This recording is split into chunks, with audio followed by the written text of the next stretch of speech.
Bismillahirrahmanirrahim. Assalamualaikum warahmatullahi wabarakatuh. Innal hamdalillah nahmaduhu wa nasta'inuhu wa nastaghfiruh wa na'udzu billahi min syururi anfusina wa min sayyiati a'malina may yahdihillahu fala mudhillalah wa may yudlilhu fala hadiyalah. Asyhadu an la ilaha illallah wahdahu la syarikalah wa asyhadu anna Muhammadan abduhu wa rasuluhu la nabiyya ba'dah. Allahumma salli wa sallim ala hadha nabil karim wa ala alihi wa ashabihi wa man tabi'ahum bi ihsanin ila yaumiddin. Wa qala Allah ta'ala fi kitabihil karim ya ayyuhallazina amanu taqullaha haqqa tuqatih wa la tamutunna illa wa antum muslimun. Ya al-haqq adkhilna mudkhala sidqin wa akhrijna mukhraja sidqin wa ja'alna min ladunka sultanan nasira. Ja'al haq wa zahaqal batil innal batila kana zahuqa. Ya hadi Allahumma hadina min andika nas'aluka ya rahman ya rahim ya mujibas sa'ilin. Ya al-haq ya syakur rabbana auzi'na an naskura ni'mataka allati an'amta alaina wa ala walidayna wa na'mala sholihan tarallahu wa aslih li fi dhurriyyati inni tubtu ilaika wa inni minal muslimin. Rabbi israh li sadri wa yassir li amri wahlul 'uqdatam min lisani yafqahu qawli, amma ba'd. Alhamdulillah, segala puji dan syukur adalah milik Allah Tuhan semesta alam yang telah menciptakan kita dari tidak ada menjadi ada, dan karena rahmat dari Allah Subhanahu wa taala kembali kita berjumpa di udara di gelombang 1044 AM iDream Radio Successful Muslim Family dalam program Tarbiyatul Aulad, di mana insyaallah kita akan coba untuk melihat ya dan mencermati serta kita praktekkan ya dalam kehidupan kita sebagai bagian dari anggota keluarga, apalagi ketika kita berstatus sebagai seorang ayah, seorang ibu, untuk bagaimana kita bisa mewujudkan cita-cita lahirnya anak-anak yang saleh ya, di dalam kehidupan keluarga kita. Tidak lupa kita baca salawat dan salam Allahumma salli ala Sayyidina Muhammad wa ala ali Sayyidina Muhammad. Assalamualaikum ayuhan Nabi wa rahmatullahi wabarakatuh. Semoga Allah terima dan dilimpah curahkan kepada para nabi dan para rasul, wabil khusus Rasulullah Muhammad sallallahu alaihi wasallam. Sahabat hadirin yang dirahmati Allah, ya tentu kita berharap semoga kita termasuk orang-orang yang akan berbahagia bisa bertemu dengan Allah di yaumul mahsyar nanti ya, dalam keadaan baik, dalam keadaan bahagia, dijauhkan dari api neraka, dimasukkan ke dalam surga dan dipertemukan oleh Allah Subhanahu wa taala dengan Rasulullah sallallahu alaihi wasallam ya, di tepi sebuah telaga yang sangat indah, di bawah sebuah pohon yang sangat rindang, insyaallah, amin rabbal alamin. Sahabat hadirin yang dirahmati Allah dimanapun Anda berada, di dalam kesempatan ini melanjutkan pembahasan kita mengenai buku yang ditulis oleh Dr. Abdullah Nasih Alwan yang berjudul Tarbiyatul Aulad fil Islam, atau pendidikan anak di dalam Islam. Tema yang akan kita angkat pada hari ini adalah memperhatikan lingkungan dan teman anak-anak, menghindari kenakalan pada anak.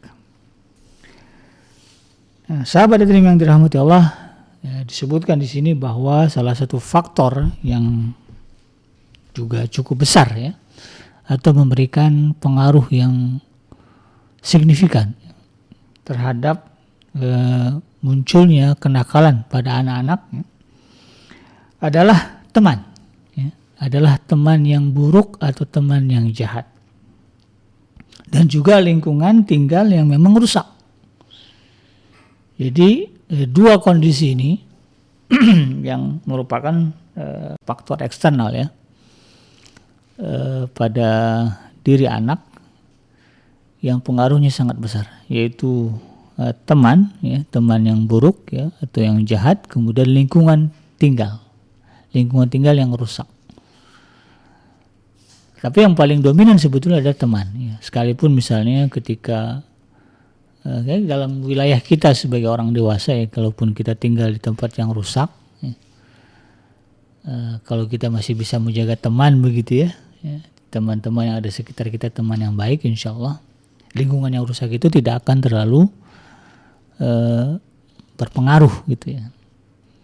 Pengaruhnya pasti ada, tetapi masih bisa dikendalikan. Tapi ketika kemudian ya orang-orang yang berada di lingkaran kita, orang-orang yang berada di lingkaran anak-anak kita adalah orang-orang yang jahat, orang-orang yang tidak baik, ya, orang-orang yang menebar kemaksiatan dan dosa, maka kecil ya peluangnya kita tidak ikut, tidak terpengaruh. Gitu. Artinya sangat besar kemungkinan ya, anak-anak yang tumbuh ya dalam pergaulan dengan teman-teman yang salah ya akan terjerumus ke dalam kesalahan dan kenakalan. Ditambah lagi dengan faktor tadi ya, lingkungannya memang mendukung terhadap kerusakan yang dilakukan oleh anak-anak tersebut. Apalagi kemudian ketika level pendidikan yang ada pada diri anak ini rendah, gitu ya. Artinya kalau sekarang katakanlah wajib belajar 9 tahun ya, SD 6 tahun, SMP 3 tahun, ini wajib belajar yang dicanangkan oleh pemerintah. Sebetulnya masih kurang ya, seharusnya ya 12 tahun ya. Teorinya 9 tahun, tapi prakteknya idealnya adalah 12 tahun ya. Nah ketika kemudian ada seorang anak ya, pendidikannya ya pendidikan wajibnya tidak tercapai, katakanlah cuma lulus SD gitu. Plus katakanlah dia bergaul dengan orang yang salah. Sebetulnya tidak melulu ya anak-anak yang katakanlah secara secara jenjang pendidikan cuma lulus SD. Banyak juga orang-orang yang lulus SD cuman hanya lulus SD gitu kan, tetapi kemudian jadi orang soleh juga, jadi orang baik, banyak. Ya, persoalannya bukan masalah jenjang pendidikan yang ditempuh ya, tetapi lebih kepada sebetulnya kualitas kecerdasan ya yang dimiliki oleh seseorang. Kan ada orang yang cerdas tapi karena faktor ekonomi akhirnya nggak bisa sekolah, tapi kecerdasannya tetap terpelihara gitu kan. Karena dia bisa belajar sendiri gitu kan. Tapi ketika level kecerdasannya itu rendah ya, karena banyak faktor tadi ya. Sebetulnya anak-anak ini semuanya cerdas ya pada dasarnya. Cuman pola asuh orang tua lah yang kemudian menyebabkan kecerdasan anak-anak ini tidak berkembang. Ya kalau kita lihat kan pada umumnya anak-anak ini ya, secara fitrah ya sama. Secara fitrah sama. Bagaimana mereka misalnya ya punya hasrat ya untuk berkembang, untuk berubah, untuk lebih baik itu ada. Umumnya ada.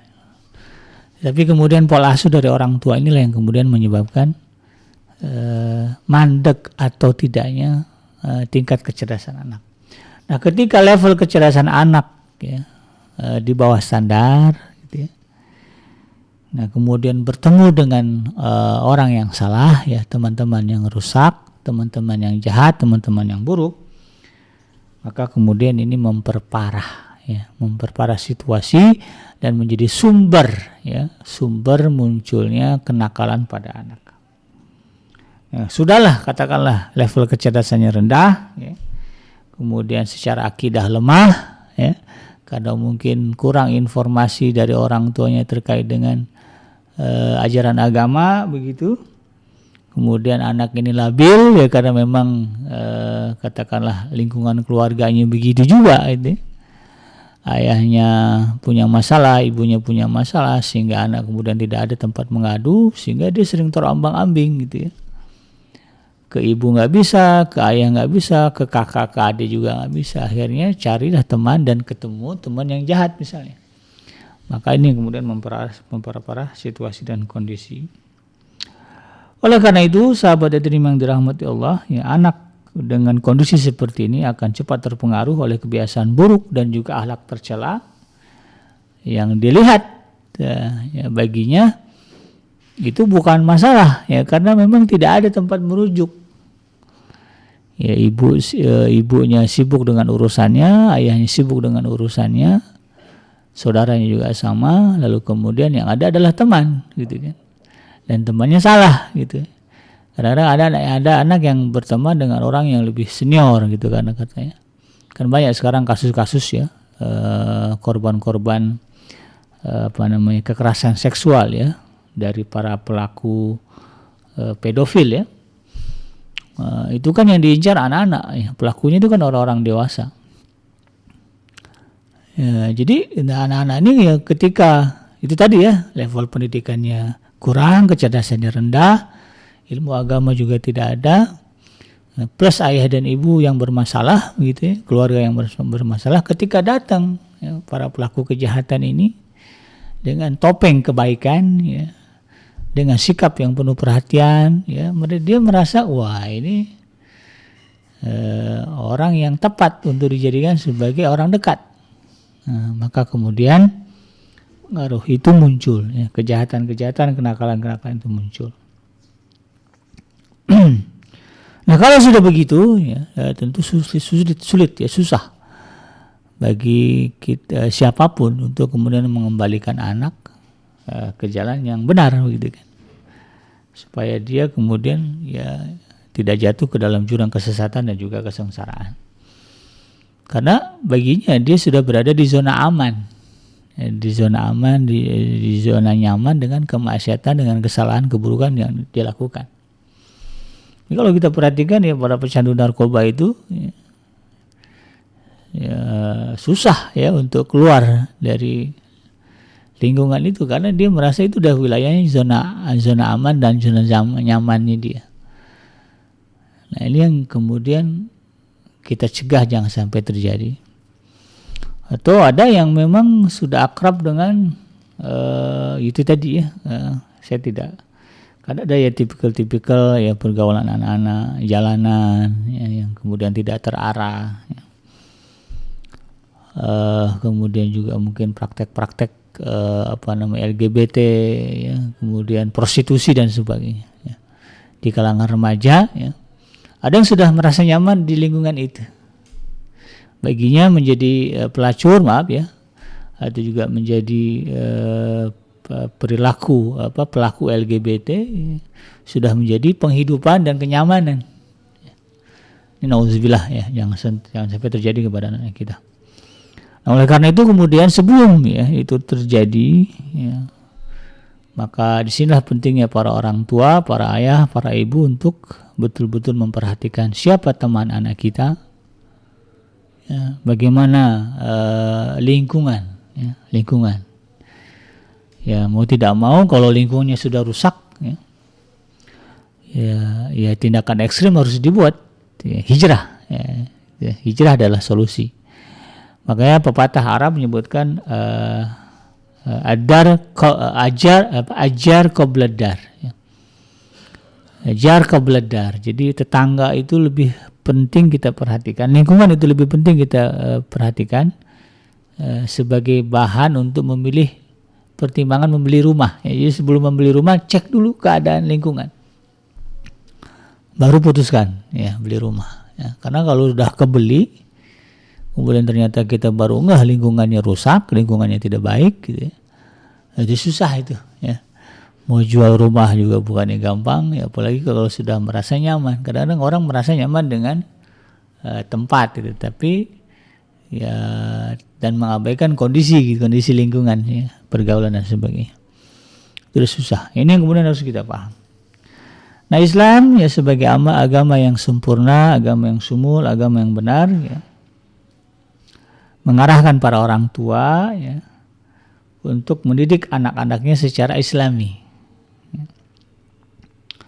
Dan selain mendidik juga memberikan pengawasan. Ya, itu kan udah hukumnya dunia ya bagian dari sunnatullah, diajarkan, diawasi gitu.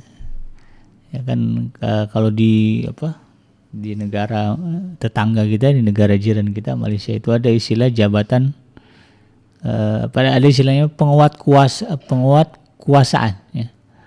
penguat kuasa, artinya ketika satu aturan sudah diterbitkan maka ada jawatan kuasa namanya, penguat kuasaan ya, yang kemudian ditugaskan untuk memastikan aturan itu dijalankan ya, mereka terjun ya ke masyarakat mengawasi dan sebagainya. Itu bagian dari sunnatullah. Kita juga sama ya, orang tua bikin aturan, kalau sebatas disampaikan, diajarkan, kemudian tidak diawasi, ada kemungkinan ya yang terjadi tidak sesuai dengan harapan ya. Maka fungsi pengawasan juga harus kita jalankan ya, dan beginilah Allah Subhanahu wa Ta'ala mencontohkan ya, Allah memberikan wahyu ya, menurunkan petunjuk ya, ajaran dan sebagainya, dan Allah juga mengawasi ya. Bahkan Allah Subhanahu wa Ta'ala menempatkan malaikat ya, yang mencatat segala apa yang kita buat. Nah, jadi ini bagian dari sunnatullah. Maka jangan merasa selesai ketika kita mengajarkan saja. Kita ajarkan misalnya anak sholat wajib itu 5 waktu ya, tidak boleh tinggal katakanlah gitu. Dia kan sama anak, ya paham gitu kan. Bisa bacaan sholatnya, bisa gitu kan. Kemudian selesai. Nah ini nggak tepat ya. Jadi jangan selesai sampai di situ. Pastikan anak ini kemudian kita lihat ya, setiap waktu sholat kita cek ya, sholat nggak dia ya. Kalau nggak sholat kita gerakkan ya, terus sampai kemudian menjadi sebuah kebiasaan. Nah, itu yang namanya tarbiyah, itu namanya pendidikan ya, tidak hanya sebatas menyampaikan tetapi juga memastikan apa yang kita sampaikan diajar, diamalkan oleh anak-anak kita. Dan dari sini ya, kalau berbicara lingkungan ya, termasuklah orang tua kita selain mengajarkan kepada anak-anak kita bagaimana memilih teman, katakanlah ini ngobrol lah dengan anak kita tentang teman ya. Ajarkan kepada mereka bahwa yang namanya manusia ini ada dua ya, ada yang jahat, ada yang baik gitu ya. Yang jahat ya mengikuti setan, iblis ya sebagai panduannya ya, sebagai pemimpinnya. Yang baik menjadikan Allah dan Rasulnya sebagai pemimpinnya gitu. Di dunia ini cuma dua itu kan, dua kelompok ini gitu.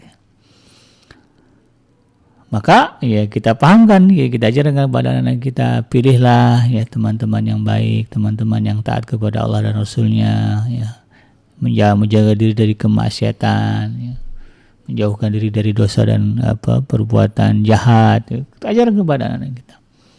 Kalau ada teman yang suka suka berkata kasar, ya jangan pilih jadi teman kamu.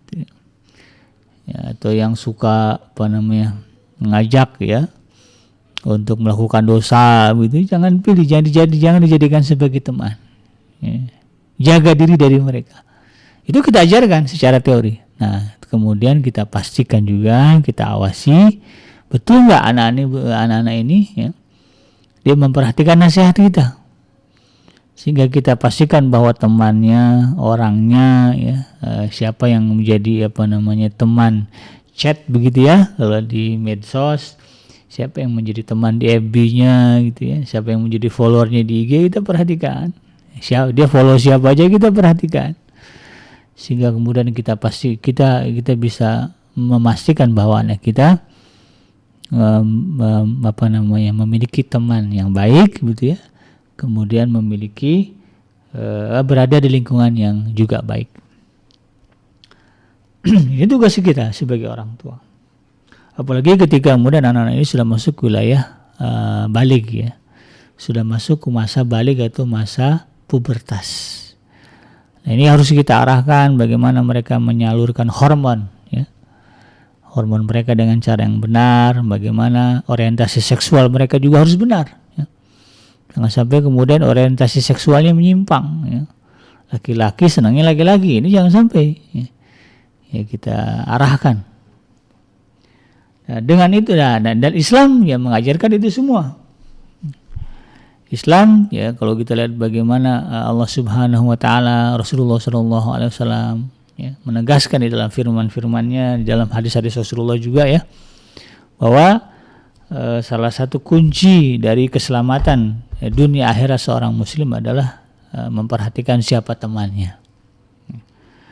Ya, karena memang itu tadi ya, tidak semua manusia ini baik ya, ada juga manusia-manusia yang jahat, ada juga manusia-manusia yang mempengaruhi manusia lain untuk berbuat kejahatan yang sama. Nah, sebagaimana yang Allah sebutkan misalnya di dalam surah Al-Furqan, ya. Surah Al-Furqan ayat yang ke-27 hingga ayat yang ke-29. A'udzubillahi minasyaitonirrajim. Wa yauma ya'udzu zalimu ala yadayhi yaqulu ya laitani ittakhaztu ma'a rasuli sabila. Dan ingatlah hari ketika itu orang-orang zalim menggigit dua tangannya, seraya berkata, aduhai kiranya dulu aku mengambil jalan bersama para rasul. Nah, baru ngeh ya, coba dulu saya ikut orang-orang yang ngaji gitu.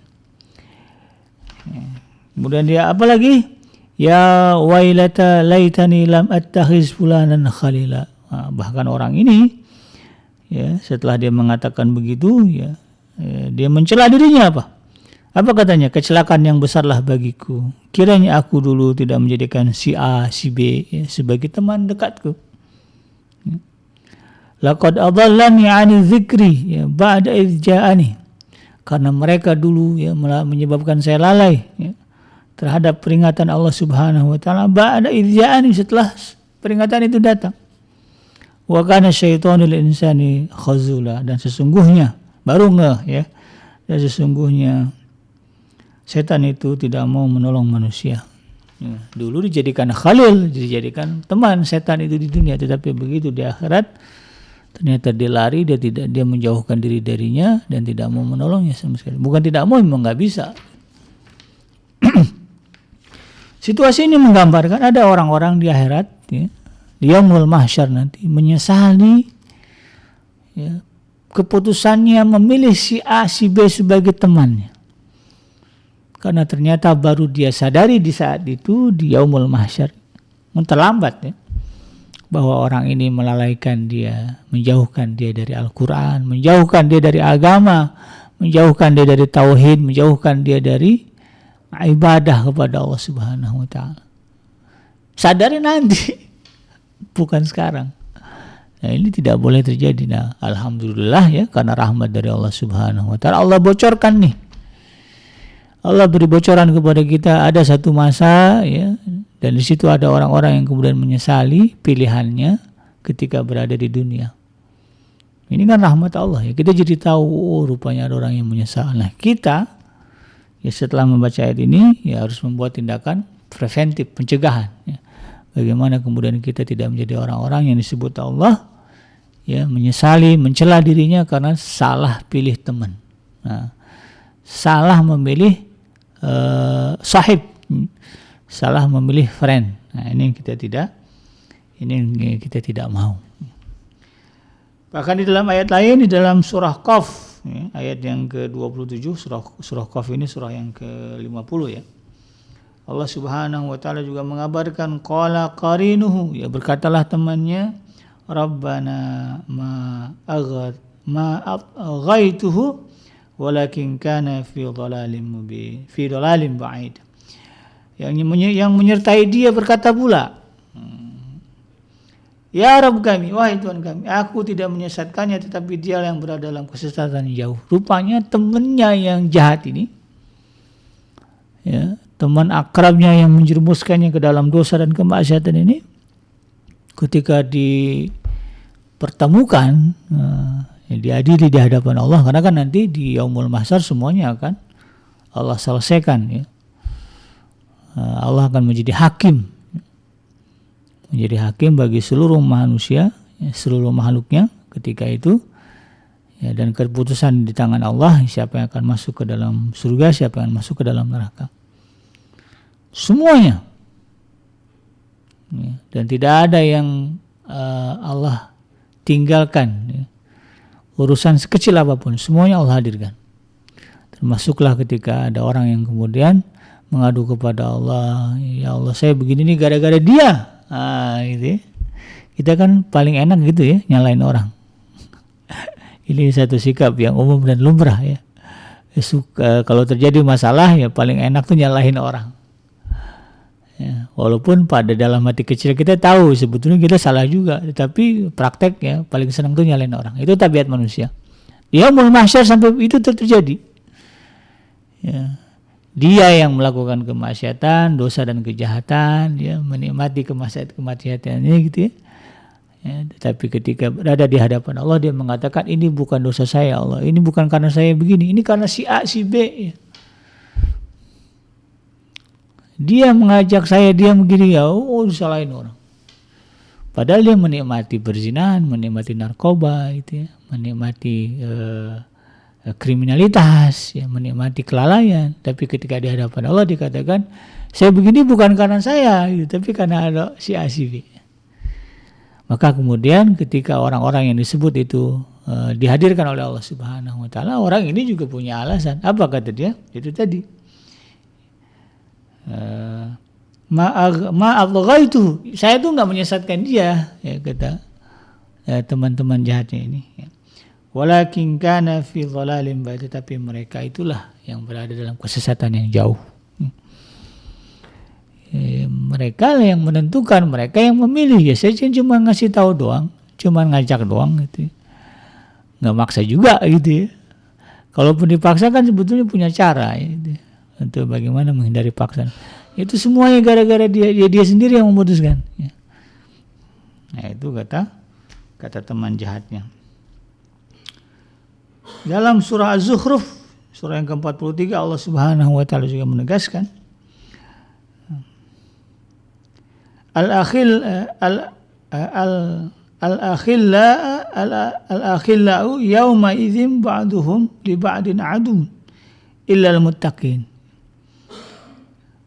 Teman-teman yang akrab pada hari itu, kata Allah Subhanahu wa taala, menjadi musuh, ada yang menjadi musuh bagi sebagian yang lainnya kecuali orang-orang yang bertakwa. Nah, ini menjadi sebuah kode begitu kan.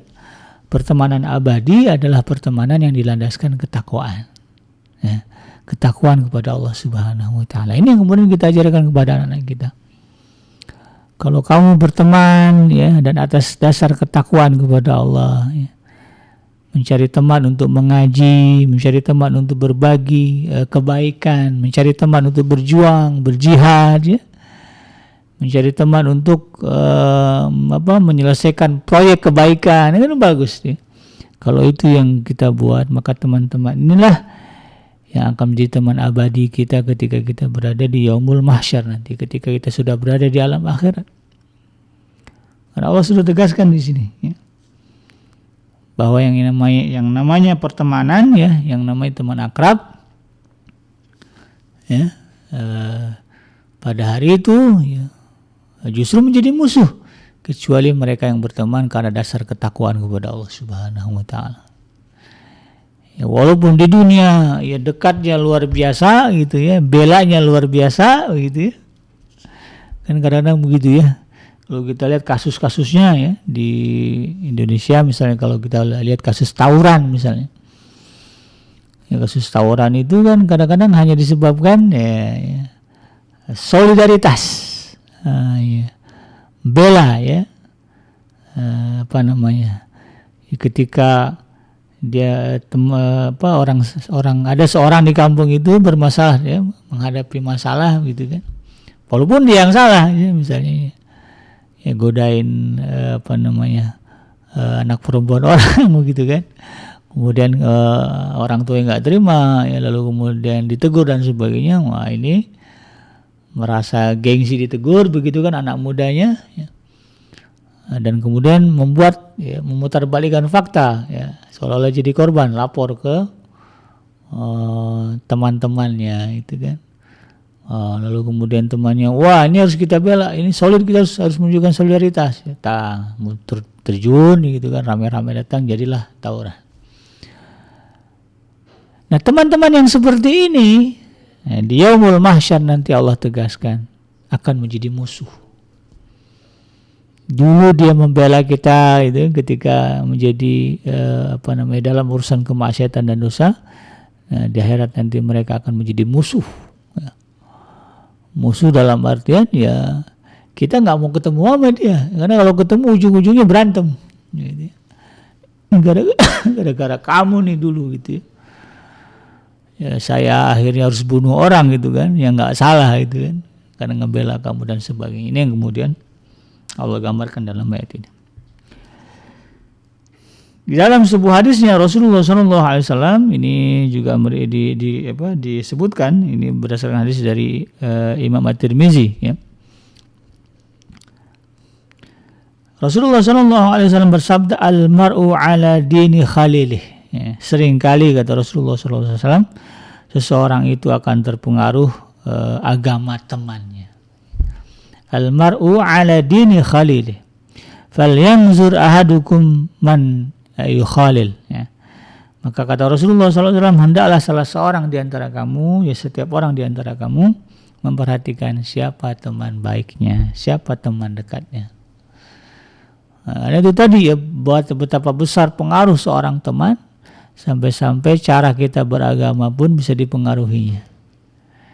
Udah betul tadinya sholat 5 waktu, ketemu teman bilang sholat itu budaya Arab. Nah, kita nggak perlu sholat, dan sholat itu bukan begitu caranya. Wah, diiyain kan, akhirnya tinggal sholat.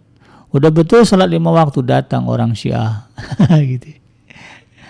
Sholat itu 3 waktu gitu ya, bukan 5 waktu.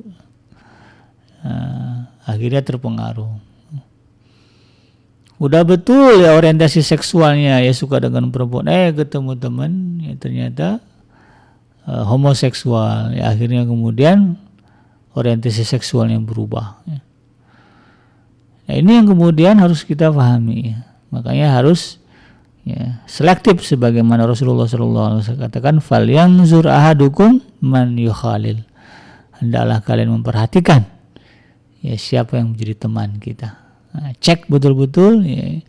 Kalau udah arahnya teman kita ini ya, kalau udah ketemu ngomongnya maksiat aja gitu ya, ngomongnya dosa aja.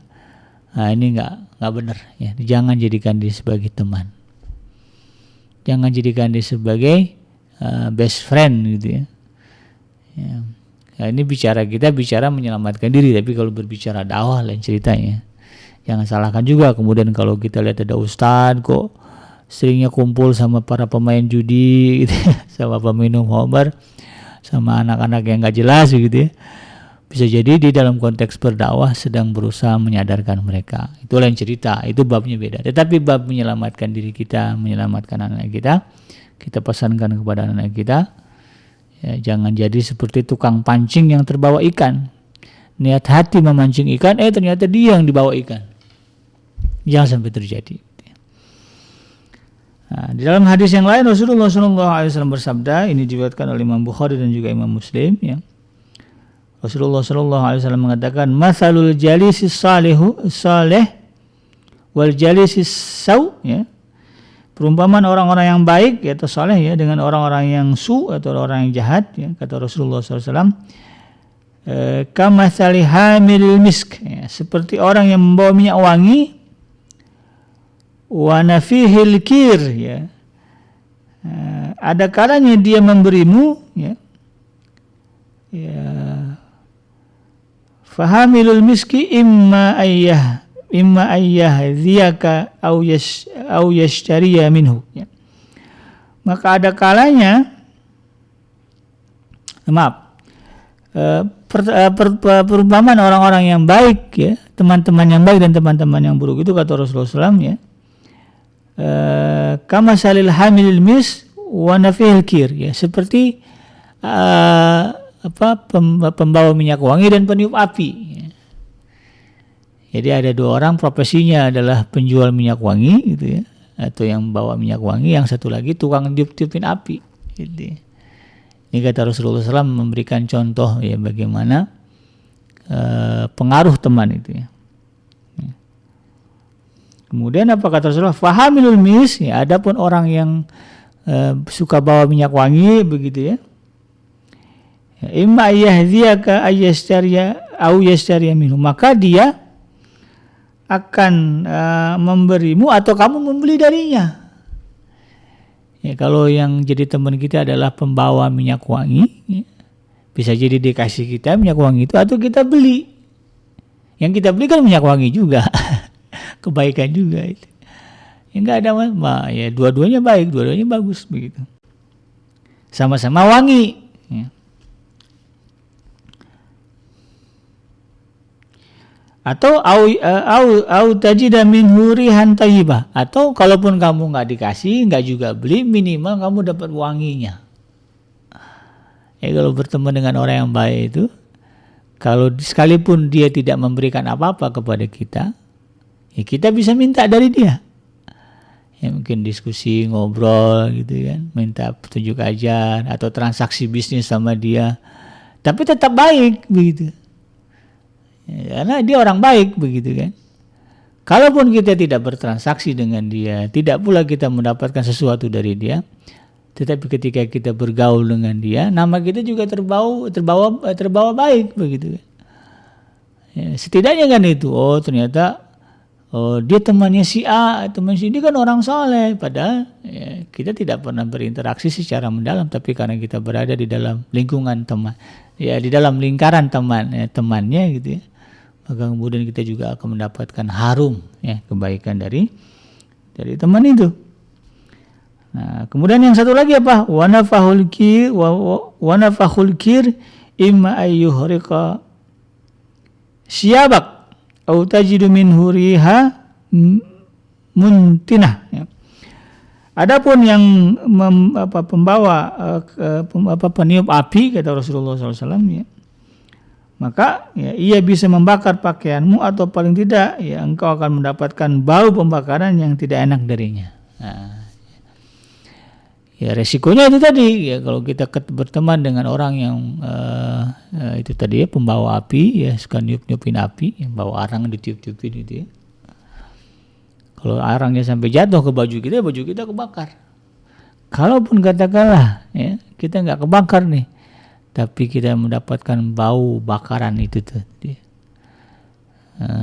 Kalau orang bakar sate kan kecium satenya. Kalau orang bakar apa juga yang bau-bau juga kemenyan misalnya kan juga kecium baunya. Maka demikianlah perumpamannya.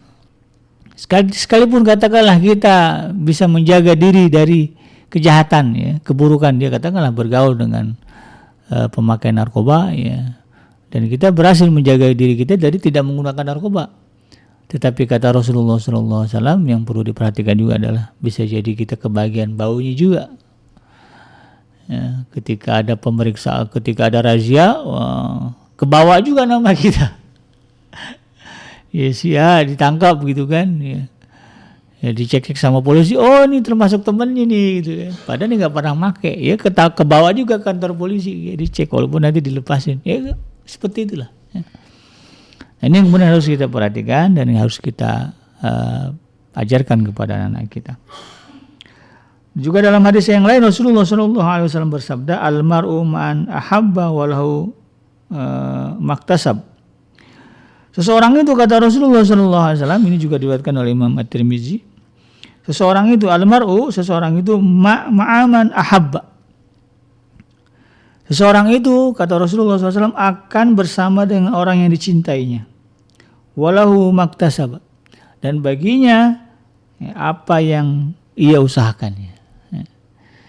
Jadi ketika kita mencintai seseorang, maka Allah Subhanahu wa Ta'ala akan membangkitkan kita ya, menghidupkan kita bersama dengan orang-orang yang kita cintai.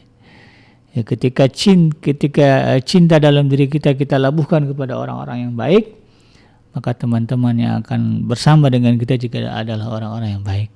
Tetapi ketika rasa cinta ini kita labuhkan kepada orang-orang yang tidak baik, ada orang-orang jahat, maka Allah akan menghidupkan kita, mengumpulkan kita bersama dengan orang-orang yang jahat. Nauzubillah, jangan sampai terjadi kepada diri kita. Dan Rasulullah SAW bersabda ya di dalam sebuah hadis yang diriwayatkan oleh Ibnu Asyakir, beliau mengatakan, iyyaka wa qarina su fa innaka bihi tu'raf. Ya. Jauhilah oleh kalian teman-teman yang buruk, karena sesungguhnya engkau akan dikenal dengan keburukan. Ya.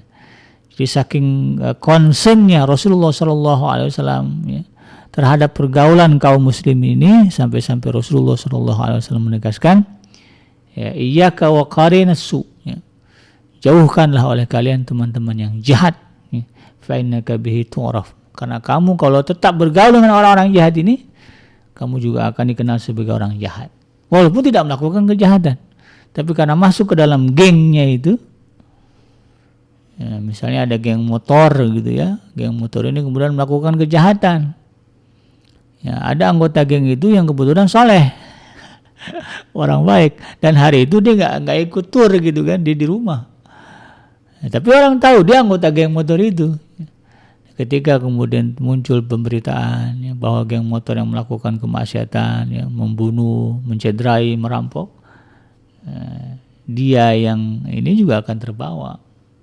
Dia ini akan menjadi korban bisikan tetangga juga. Wah, bahaya dia nih. Wah, dia gitu. Padahal ke masjidnya rajin, ternyata dia anggota geng motor itu. Ini sudah diperingatkan oleh Rasulullah SAW. Oleh karena itu, ya ini harus menjadi motivasi ya dan modal bagi kita untuk kemudian memastikan ya siapa orang-orang yang terdekat yang berada dalam lingkaran anak-anak kita. Dan memang sudah sepantasnya ya para orang tua, para pendidik, ya, para guru begitu ya, untuk mengambil arahan-arahan yang mulia dari Rasulullah SAW ini. Ya Rasulullah itu sampai detail menggambarkan, memberikan perumpamaan, ya, supaya kemudian masuk ke dalam logika kita. Oh iya ya, mungkin ada orang yang membantah. Saya kan berteman dengan dia, tapi saya kan nggak ikut perbuatan dia. Gitu. Maka Rasulullah SAW memberikan analogi, memberikan perumpamaan. Agar kemudian kita sadar, oh ternyata memang teman yang buruk ini walaupun kita tidak mengikuti keburukan-keburukannya tetap akan memberikan keburukan kepada kita.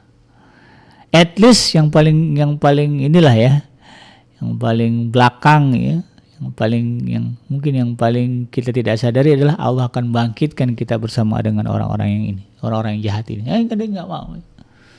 Masa iya kita mau sebarisan dengan orang-orang yang jahat begitu ya di yaumul mahsyar? Kita tidak mau. Oleh karena itu kemudian kita pastikan bahwa ya, lingkungan kita, teman kita ada teman-teman yang baik.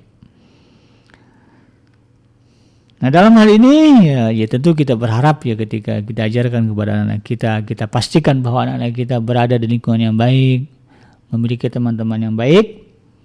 Mudah-mudahan anak kita menjadi baik juga ya, akhlaknya juga menjadi mulia sebagaimana mulianya teman-teman mereka.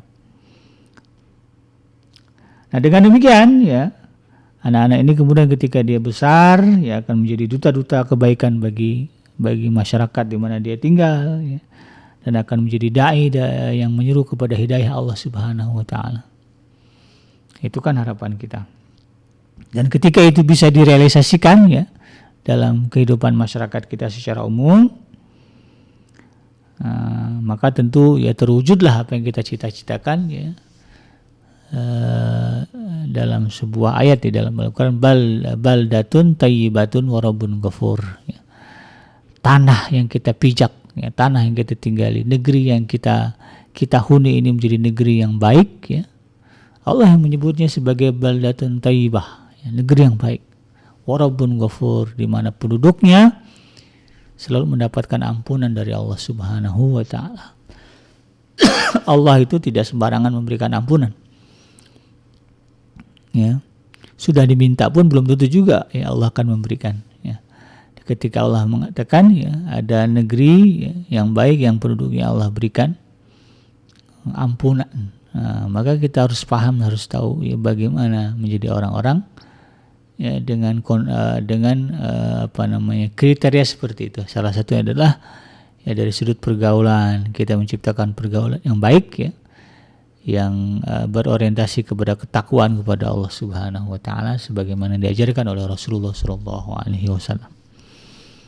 Dan itu merupakan bagian dari ibadah kita ya, sebagai orang tua, sebagai ayah, sebagai ibu ya, kepada Allah Subhanahu wa taala. Karena anak ini adalah amanah yang dititipkan oleh Allah Subhanahu wa taala kepada kita. Karena kalau kita lihat prakteknya kan tidak semua orang, teorinya ya menikah lelaki dan perempuan begitu kan, lalu kemudian melakukan hubungan seksual gitu ya. Lalu kemudian terjadilah pembuahan di dalam rahim wanita, jadilah hamil. Teorinya kan sepertinya mudah. Teorinya kan umumnya begitu, tapi kita lihat ada juga orang yang menikah ya, melakukan hubungan suami istri tapi kemudian tidak juga hamil.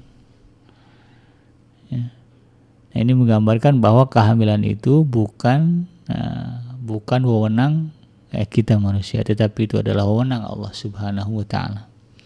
Ketika Allah sudah mengamanahkan anak kepada kita, maka sesungguhnya Allah sudah memberikan kepercayaan kepada kita. Ya, tinggal bagaimana kita memegang amanah ini, menepatinya sebagaimana Allah kehendaki. Bagaimana kita berikhtiar supaya anak-anak ini menjadi anak yang baik. Kalaupun nanti ternyata anak-anak kita memilih jalan yang buruk, setelah mereka balik dan dewasa, meninggalkan apa yang kita ajarkan, itu tidak jadi soal, karena kita sudah sampaikan. Sebagaimana yang terjadi kepada Nabi Allah Nuh misalnya. Walaupun dia seorang nabi, anaknya ternyata tidak mengikuti jalan ayahnya. Yang terjadi kemudian Allah Subhanahu wa taala memisahkan. Bahkan menegaskan dia itu sejatinya bukan anakmu. Bukan keluargamu. Keluargamu itu siapa yang mereka yang berada di dalam kapal. Ya, kalau kita kita fahami betul-betul ayat ini, maka hakikat kekeluargaan itu sebetulnya dasar adalah iman.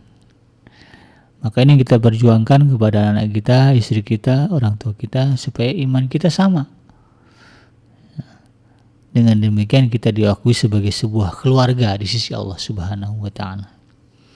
Demikian sahabat Adrim yang dirahmati Allah, mudah-mudahan bermanfaat. Yang benar datangnya dari Allah Subhanahu wa taala, dan yang salah itu semata-mata lahir dari kealfaan dan kekhilafan saya pribadi. Saya Bikenji pamit undur. Subhanaka Allahumma rabbana wa bihamdika asyhadu an la ilaha illa anta astaghfiruka wa atubu ilaik. Walhamdulillahirabbil alamin. Assalamualaikum warahmatullahi wabarakatuh.